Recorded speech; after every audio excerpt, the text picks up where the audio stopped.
Her er en simpel øvelse mod stress. Målet med øvelsen er, at du på en ny måde tænker på den situation, der giver dig stress. Du tænker på den på en måde, så du oplever, at du har kontrol over situationen. I løbet af nogle minutter vil du få muligheden for at give slip på dagens oplevelser og gå ind i en dyb afspænding, hvis du har lyst til det. Udfør øvelsen et sted, hvor du er tryg og sikker. Et sted, hvor du føler dig godt tilpas og som du kender godt. Det er et sted, som du altid kan vende tilbage til, hvis du får brug for det.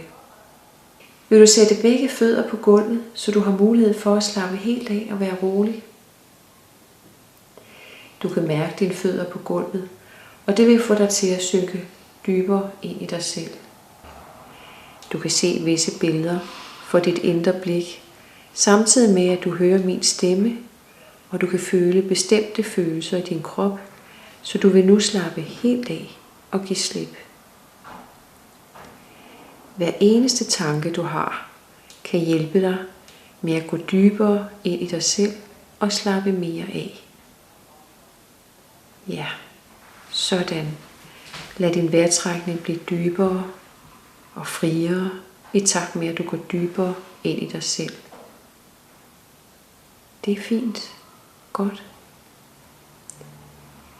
Tænk nu på en linje af tid. Det er din tid. Der er fortid, nutid og fremtid. Forestil dig linjen ligge foran dig.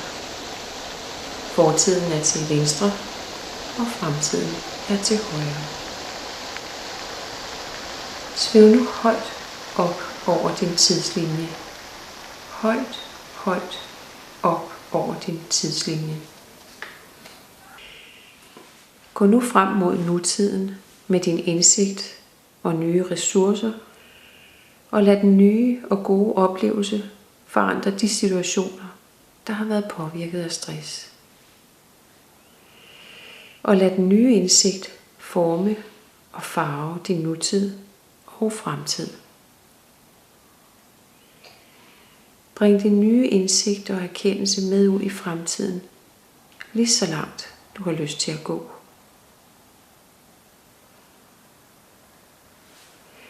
Vend nu tilbage til rummet, til lydene og i et tempo, som passer dig.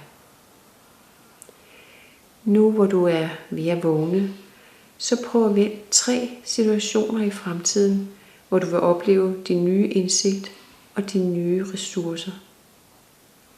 Og mærk, hvordan det har ændret din måde at reagere på.